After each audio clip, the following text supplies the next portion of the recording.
In the quiet of a chilly morning, Mama Samira Boschini morning, Frank Delaney, an 86-year-old widower with hands weathered by time and a heart heavy with unspoken memories, stood alone in his small apartment. His faded jacket, adorned with medals that whispered of courage, hung ready for a day he hadn't shared with anyone. Not his sons, not his neighbors. Today, he would ride 29 stops on a city bus to honor a man he hadn't seen in 40 years.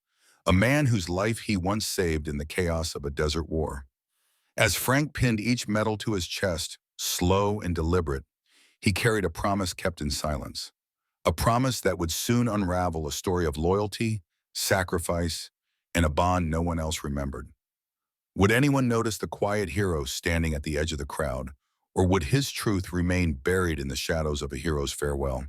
Frank Delaney, 86 years old, stood at the edge of the cemetery, his weathered hands clasped over the medals pinned to his chest. The morning air was crisp, the kind that bit at his knuckles. But he didn't mind.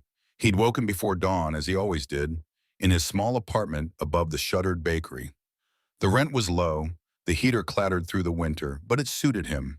He needed little, a bed, a chair, a window to watch the world move on without him.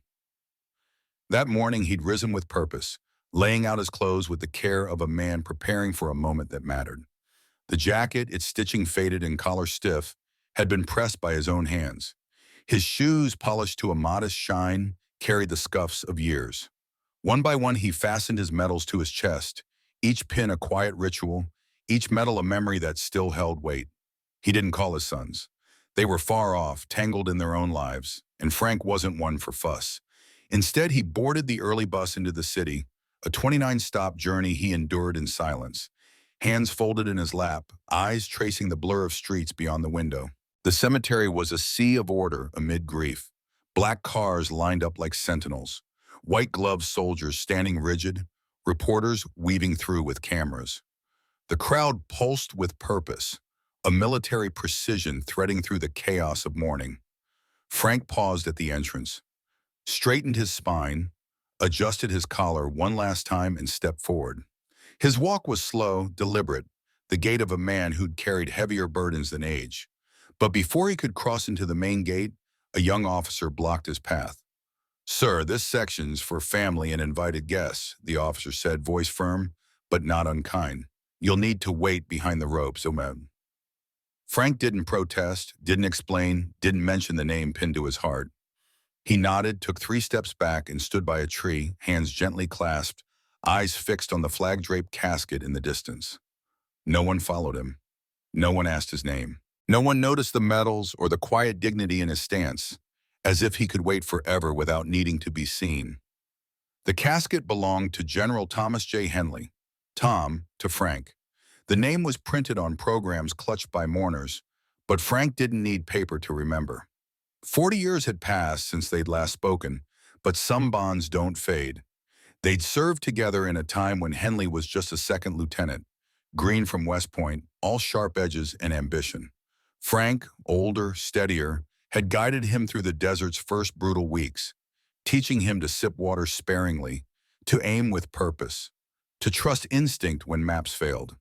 They weren't friends in the way men laugh over beers or swap stories at reunions. They were something deeper, forged in dirt and sweat, in the unspoken trust of men who'd faced death side by side. Frank never spoke of it, never spun tales in bars. He'd gone home to Missouri, delivered mail, raised 2 boys, buried his wife, and lived quietly. Tom had climbed, commanding thousands, shaking hands with presidents, his name etched on buildings. Frank watched from afar, never envious, just proud in his private way. He hadn't come for recognition. He came because it was right, because some debts are paid in presence, not words. Now, as the ceremony unfolded, he stood at the crowd's edge, unnoticed. No chair, no program, no name tag. A woman nearby glanced at him, leaned toward her husband, and whispered, "Who's that?" The husband shrugged. "Probably just wandered in." Frank heard them but didn't flinch. His eyes stayed on the casket, his weight shifting slightly as the sun climbed higher. It wasn't about being seen. It was about standing where he belonged, even if no one else understood. The honor guard adjusted their stance. The band tuned their instruments, and the air grew heavy with anticipation. Frank's breaths were slow, deliberate. He'd buried soldiers before, friends too, but this felt different. Not because Tom was a general, but because no one here seemed to know the man beneath the stars. The man Frank had carried, bleeding across a field. The man who'd once gasped, "Sarge, if I don't make it, tell my wife I was thinking of her." Frank had made sure that message never needed delivering. He'd pulled Tom to safety, held their ground, and never spoken of it since. Some truths are too sacred for words. So he stood, silent, forgotten by all but the man who could no longer say thank you. And for Frank, that was enough. His mind drifted to that day in northern Iraq, the memory as vivid as yesterday. The convoy had been 7 vehicles, snaking single file down a canyon road. The air was thick with dust, coating their teeth, the heat relentless. Frank rode up front, map in one hand, rifle across his lap. Tom was in the second Humvee, young and untested. They hadn't expected trouble. Not that day. Then came the explosion, a dull thud that shook the earth, followed by chaos. Smoke, sand, screams that lodged in your bones. Frank was out of the vehicle before he could think, running toward the wreckage. Tom's Humvee lay on its side, half burning, half buried in debris. Frank crawled over jagged glass and torn canvas, grabbing Tom by his vest and dragging him free. Blood seeped from Tom's leg, his eyes unfocused. "Are we hit?" he'd mumbled, helmet gone. Frank didn't answer, just hauled him 20 feet to cover and pressed a magazine into his hands. "You're alive. Load up." They held that position for 17 minutes. Frank on one knee, scanning their angle, Tom trembling behind him, gun unsteady. 2 more blasts took another vehicle. Frank called in coordinates, his shoulder bleeding through his sleeve, unnoticed. They didn't speak again until the dust settled, until Tom's hand steadied, until they shared water from the same canteen in silence. That was their bond, not blood, but survival. When the tour ended, Tom went on to bigger things, promotions, briefings, commands. Frank returned to a quiet life, sorting mail, loving his wife, raising his sons. He kept Tom's contact information in a worn notepad but never called. They were from different worlds now, and Frank didn't need gratitude. But one day an envelope arrived, no return address. Inside, a handwritten note on plain paper. "I never got to say it properly, but I know what you did that day. Everything I've done since, every man I've led, it's because of you." Frank read it once, folded it, and tucked it away. He never mentioned it. Now, as the funeral's first note sounded, Frank stood alone, the weight of that day still in his chest. The crowd didn't see him, didn't know. But then the 4-star general arrived. He didn't pause at the casket. He walked straight to Frank, eyes locking on the old man by the tree. Without a word, he raised his hand in a crisp salute, a gesture heavy with recognition. Frank returned it, slow and steady, his metals gleaming faintly in the sunlight. For a moment, the world paused. And that, Frank thought, was enough. Frank Delaney stood beneath the sprawling branches of an oak tree, the weight of a folded letter tucked inside his Bible, pressed against his heart. The paper, worn thin by years of quiet reflection, bore the initials TJH, General Thomas J. Henley. But to Frank, just Tom, a man who had scribbled those letters not as a decorated officer, but as a friend who never forgot the debt he owed. Frank hadn't opened that letter in years, but its words pulsed through him now, as vivid as the day they were written. His fingers brushed the breast pocket of his jacket, where a misshapen piece of metal rested, its edges softened by the heat of an explosion long ago. That imperfection was his proof that the moment was real, that it had happened, that it mattered. The funeral hadn't started yet. In the distance, a military band tuned their instruments, the notes drifting through the air like a prelude to grief. Guests milled about, exchanging handshakes and hushed small talk, their polished shoes sinking slightly into the grass. Frank stood apart, watching, unnoticed. To the crowd, General Henley was a towering figure, a hero adorned with medals, a name etched in military lore. But to Frank, he was also a trembling young man, bloodied and gasping behind a shattered windshield, his life hanging by a thread. That was the Tom Frank had saved, the one he'd come to honor. He didn't need a podium or a microphone. His presence was his tribute, a silent testament to a bond forged in chaos. If no one else understood, that was fine. It would have been enough for Tom. The sharp crack of the first rifle volley cut through the murmur of the crowd, startling a few guests in the back. Frank didn't blink. He'd heard louder, lived through worse. The honor guard stood in flawless formation, their rifles tilted at precise angles.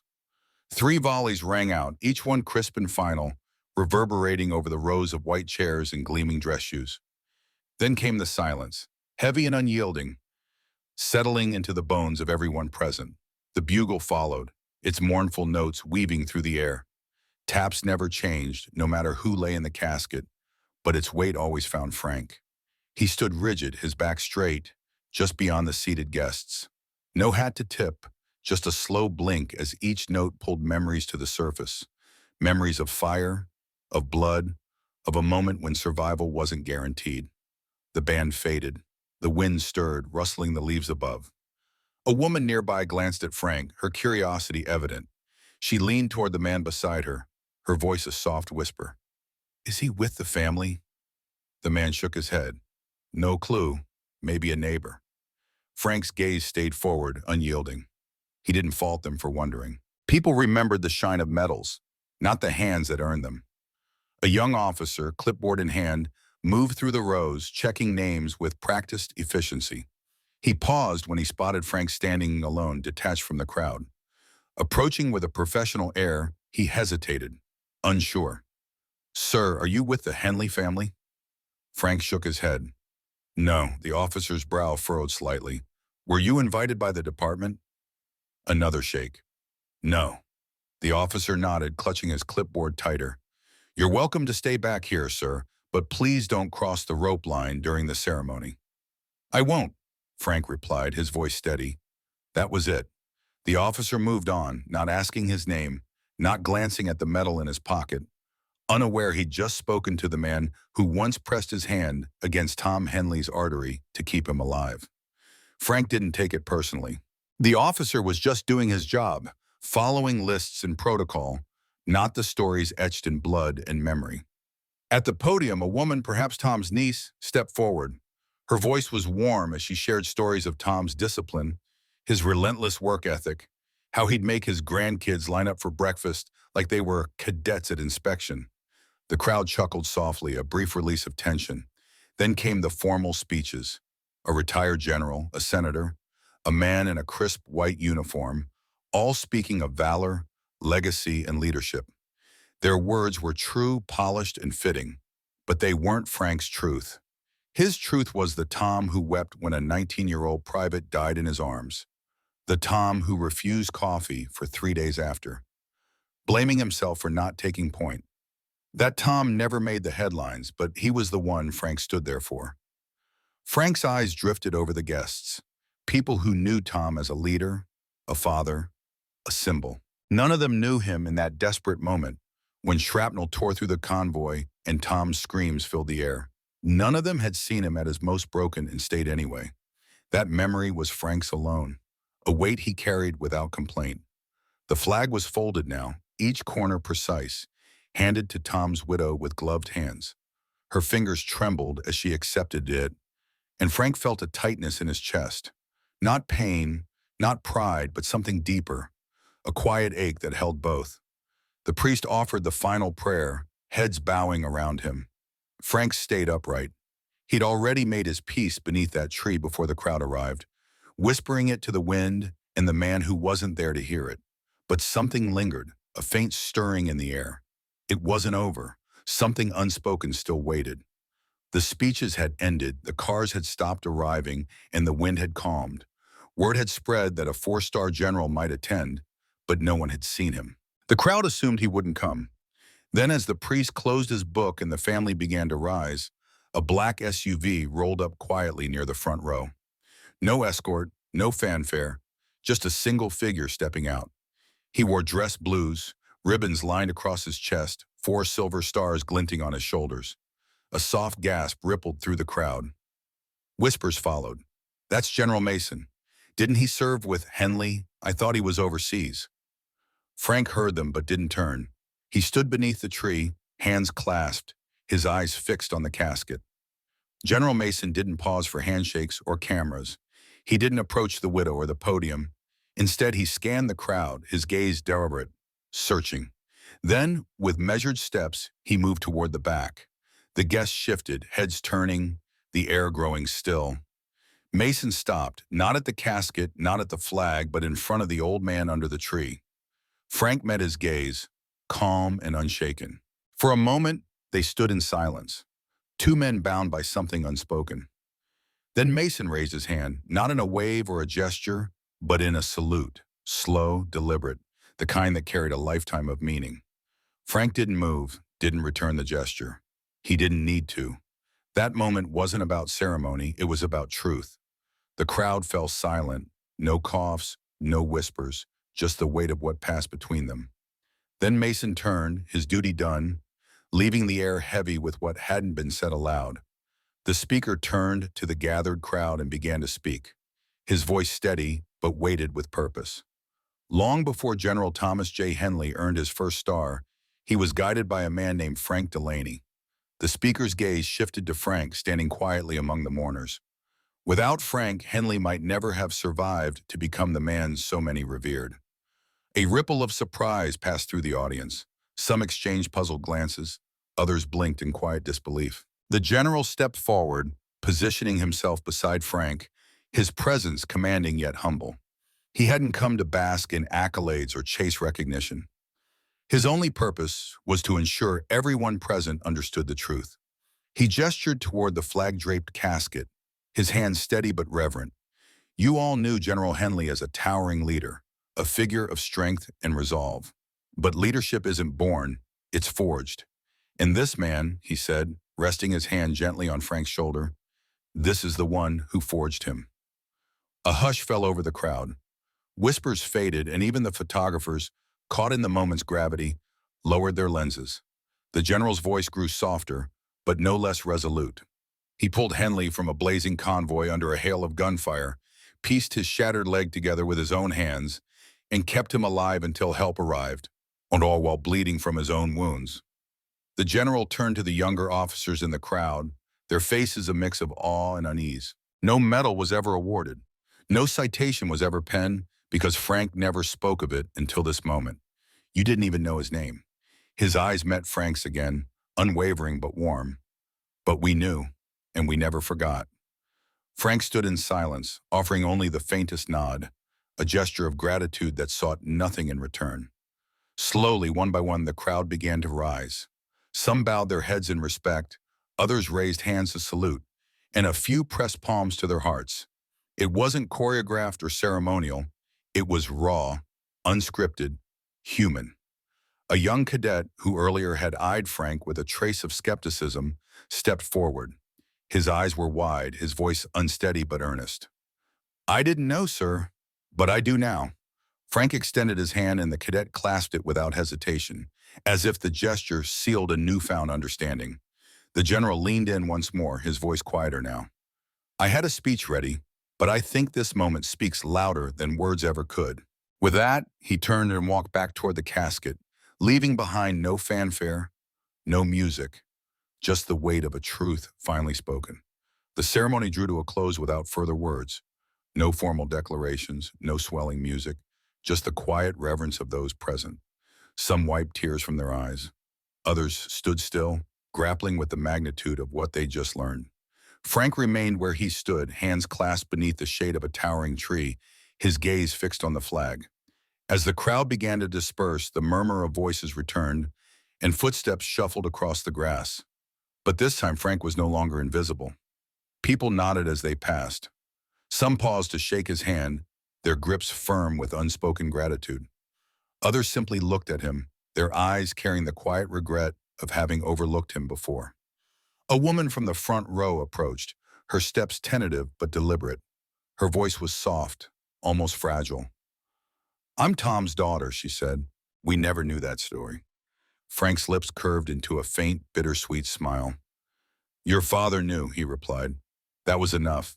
She nodded, brushing a tear from the corner of her eye. Thank you, she whispered, for being here. Frank offered only a quiet nod in return, the kind that carried the weight of a promise kept. A few moments later, The young cadet returned, his posture straighter, though his eyes still held a flicker of awe. "Today changed something in me, sir," he said. "I thought rank was everything, but now, I'm not so sure." Frank's tired eyes softened with a kindness born of years. "Just remember who you're standing beside when it matters most," he said. "That's what counts." The cadet nodded, gripping the brim of his cap as if it now held a deeper meaning than it had at dawn. Frank took a slow step forward, not for the crowd or the cameras, but for himself. Each movement was deliberate, each breath heavy with memory. He approached the casket, pausing before it, and reached into his coat's inner pocket. From it, he drew a small, worn piece of paper, folded neatly in thirds. A letter Henley had written decades ago, carried all these years like a quiet vow. Frank gazed at the flag for a long moment, then gently tucked the letter beneath it. "That's where it belongs," he murmured, his voice so soft it blended with the breeze. No one heard him and no one needed to. As he turned to leave, General Mason stood waiting nearby. He extended his hand. "Frank," he said, "this nation owes you more than words can ever express." Frank didn't take the hand immediately. He met Mason's gaze, his own eyes steady and weathered. "Serve long enough, General, and you learn some things matter more than words." Then he accepted the handshake, firm, brief, and final, a silent understanding shared between men who'd seen the cost of duty. Frank made his way toward the gate as the crowd thinned, car engines humming to life, and the afternoon sun casting long shadows across the pavement. He didn't look back. He didn't need to. He had arrived as a stranger, unnoticed by most, but he was leaving as someone remembered, his quiet heroism etched into the hearts of those who'd borne witness. He hadn't asked for a seat at the ceremony or sought a spotlight. All he'd wanted was to stand close enough to say goodbye. And now, having done so, he walked away, carrying nothing but the weight of a promise fulfilled, a weight that